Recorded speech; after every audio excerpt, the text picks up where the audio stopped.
नमस्कार, आप देख रहे हैं सिवान न्यूज और मैं हूं आपके साथ अमित। और इस वक्त हम मौजूद हैं सिवान के गोरियाकोठी प्रखंड के भंगौता गांव में। और मैं बता दूं कि पिछले दिनों जारी हुए नीट के परीक्षा परिणाम में सिवान से भी लड़कों ने नीट में सफलता अर्जित की है।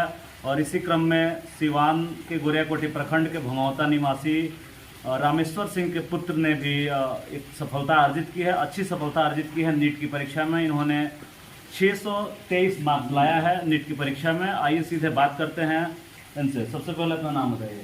मेरा नाम ओम प्रकाश है। नीट की तैयारी कब से कर रहे हैं? मैं नीट की तैयारी जब मैं 11वीं क्लास में पहली बार गया तब से मैं कर रहा हूँ नीट की तैयारी। कब से मैंने स्टार्ट कर लिया था। कितने साल हो गए तैयारी करते हुए? अभी मैं 2020 में 12th एग्जाम था, अपेयरिंग हुआ नहीं हुआ, 530 अराउंड आया। Again second attempt 570, third attempt 623। मतलब तीसरे प्रयास में आपने ये सफलता अर्जित किया। क्या रैंक है आपका? ऑल इंडिया रैंक क्या है? समथिंग अराउंड 11,500 समथिंग, एक्यूरेट याद नहीं आ रहा, मतलब 500 समथिंग। अच्छा, मतलब 11,000 553 या category rank? Category rank around 1500। अच्छा, मतलब अच्छे कॉलेज की उम्मीद की जा सकती है, अच्छा कॉलेज मिल जाएगा इस बार। बिल्कुल सर। और क्या स्ट्रेटजी रही पढ़ाई की? जैसा कि मैंने आपके बारे में पता किया तो पता चला कि आपने सेल्फ स्टडी करके सफलता को पाया है। कहीं से, मतलब आपने बाहर से कोई कोचिंग या कोई क्लासेस नहीं लिए? नहीं, मैं 11वीं क्लास में गया तो मैं पहले सर की कोचिंग में ज्वाइन किया, तो फिर वहाँ से मैं करके ऑनलाइन शिफ्ट हो गए। मतलब जैसे बच्चे कोटा जाते हैं मेडिकल की तैयारी के लिए, पटना जाते हैं या कहीं बाहर से जाकर तैयारी करते हैं आउट ऑफ स्टेट, लेकिन आपने घर से की, कितना मेहनत लगा? और क्या लगता है कि कोचिंग में पढ़ के ही सफलता अर्जित की जा सकती है, अपने से भी की जा सकती है? अपने से भी जा सकती है जी, कोचिंग से भी हो सकती है, अपने से भी हो सकती है, मतलब क्या किस चीज़ पे डिपेंड करता है? खुद पे सर, खुद सेल्फ स्टडी करना होगा सर, तभी कुछ हो सकता है। अच्छा, क्या स्ट्रेटजी रही? स्ट्रेटजी जानना चाहेंगे कि आपने कैसे इतनी बड़ी अच्छी सफलता अर्जित की? बस एक ही स्ट्रेटेजी थी सर, फंडामेंटल्स को क्लियर करो, बाकी सब अपने आप हो जाएगा। मतलब जो लगता है कि एक हवा है कि मेडिकल और इंजीनियरिंग की जो पूरे इंडिया में एक परीक्षा होती है, उसको उसमें टॉप रैंक पाना या निकालना बहुत कठिन कार्य है, ऐसा कुछ है क्या? नहीं सर, ऐसा नहीं है सर, बस फंडामेंटल्स को अपने स्ट्रॉन्ग करो, बाकी मेहनत करो, बाकी सारा भगवान पे छोड़ दो, जितना करोगे उतना जरूर दे देगा। कितने घंटे की स्टडी आपने की? 12-13 घंटे सर। 12-13।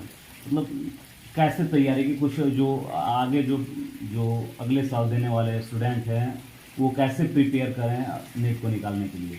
बस अपने पिछले मार्क्स को देख के अपने मार्क्स को एनालाइज करें, देखिए कहाँ गलतियाँ हुई हैं, वो एमआर में फॉल्ट हो सकता है, सिली मिस्टेक्स हो सकते हैं, नेगेटिव मार्किंग ज़्यादा हो सकता है, उन सबको कम करें, बाकी हो जाएगा। मतलब एक मुकम्मल पढ़ाई कितने घंटे की होनी चाहिए? जी, वो आप पे डिपेंड करता है, आप कितने घंटे में कितने दिन का कितने घंटे का आउटपुट निकाल रहे हैं। आप 16 घंटे बैठ जाएँ पढ़ने और आउटपुट निकला आपका 50%, फिर कोई फ़ायदा नहीं है 16 घंटे का। इनके जो गुरु हैं अवनीत सर, उनसे बात कर रहे हैं। अवनीत सर के यहाँ से ही इन्होंने 12th और 11th और 12th की पढ़ाई की। और इनसे जानते हैं कि ये जो छात्र हैं कैसे रहे थे आपके यहाँ जब इन्होंने पढ़ाई की थी। देखिए, सबसे पहले मैं ये बता दूं कि जो अपने कर्तव्य पथ पर अटल होता है वही जीवन में सफल होता है। तो ओम बाबू की सबसे बड़ी खासियत थी सादगी, सिंप्लिसिटी। और हमारी एक खासियत है कि जब कोई विद्यार्थी मेरे पास पहली बार आता है तो मैं एक ऐसा डॉक्टर हूं कि बता देता हूं कि ये पेशेंट किस टाइप का है। तो मैंने पहली ही बार ओम बाबू को समझ गया था कि मैं ये रिजल्ट आने पे नहीं बोल रहा हूँ। इनको मैं जब क्लास करने के बाद रुकते थे, कुछ पूछते थे, तो मेरा बताने का मुख्य मकसद यही होता था कि ये कुछ करेंगे, अच्छा करेंगे।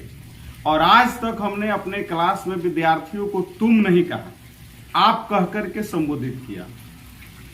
तो इससे आप अंदाजा लगा सकते हैं कि मेरे लिए विद्यार्थी के प्रति क्या फीलिंग होती है।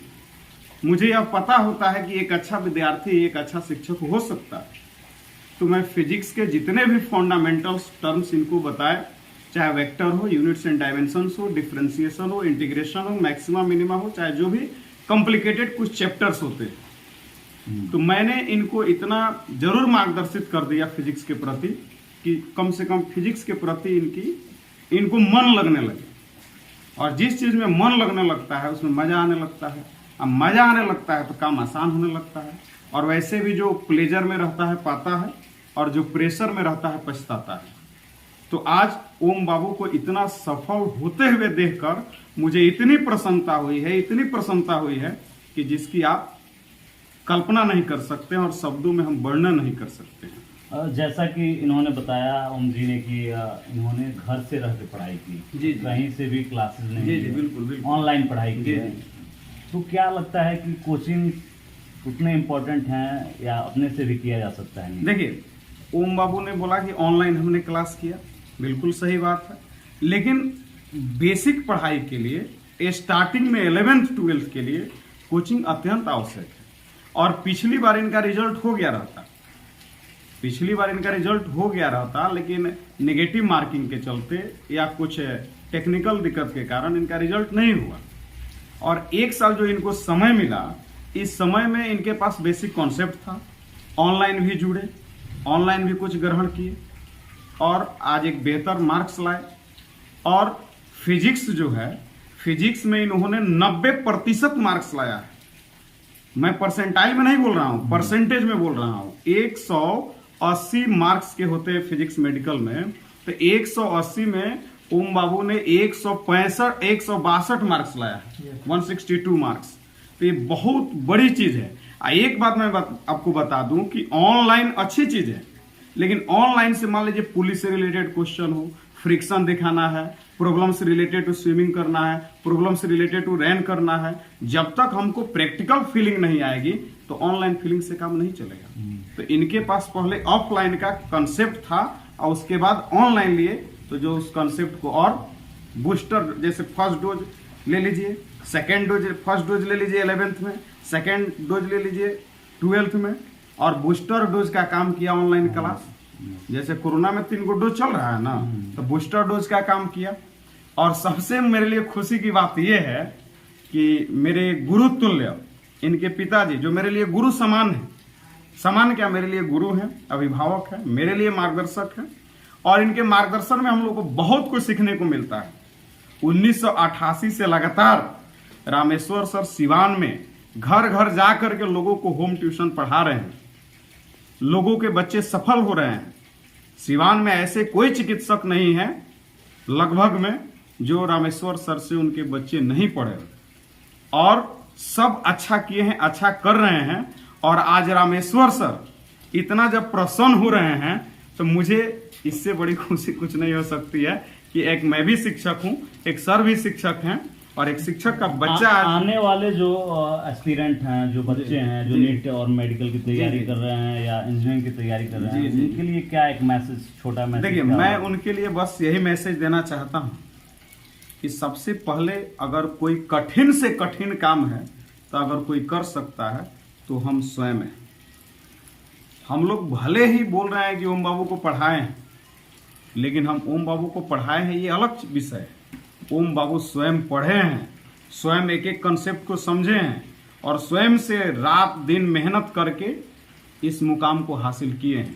तो आने वाले विद्यार्थियों के लिए मैं बस यही बताना चाहूँगा कि आने वाले विद्यार्थी जब जिनको नीट का एग्जाम देना हो या कोई भी एग्जाम देना हो, तो वो स्वयं पे विश्वास करें और सेल्फ स्टडी ज़्यादा से ज़्यादा करें। प्रयास प्रयास प्रयास, a practice makes a man perfect. जितना बेहतर प्रयास होगा, हमारा विश्वास उस लक्ष्य के प्रति कायम होगा, संकल्प शक्ति मजबूत होगी और हम आराम से उस लक्ष्य को हासिल कर पाएंगे। एक चीज़ आपसे जानना चाहेंगे ओम जी कि ये जो तीनों सब्जेक्ट होते हैं, फिजिक्स, बायोलॉजी और केमिस्ट्री, कितना कितना मार्क्स आपने तीनों में लाया? सर फिजिक्स में 162, बायो में 328 और केमिस्ट्री में अराउंड 130। धन्यवाद। इनके पिताजी हैं रामेश्वर सर, जो खुद एक शिक्षक हैं, इनसे बातचीत करते हैं कि कैसा लग रहा है आपको आपके बेटे की सफलता पर? नहीं, अच्छा लग रहा है। कैसा आपका जो बेटे हैं वो कैसे रहे हैं पढ़ाई में शुरू से, क्योंकि आप भी एक शिक्षक हैं? नहीं, शुरू से वो सिंसियर रहा पढ़ाई के प्रति, अपना पढ़ते रहा और हमेशा एक क्लास आगे का पढ़ाई करते रहा है और थिंकिंग उसकी उच्च लेवल की सोच।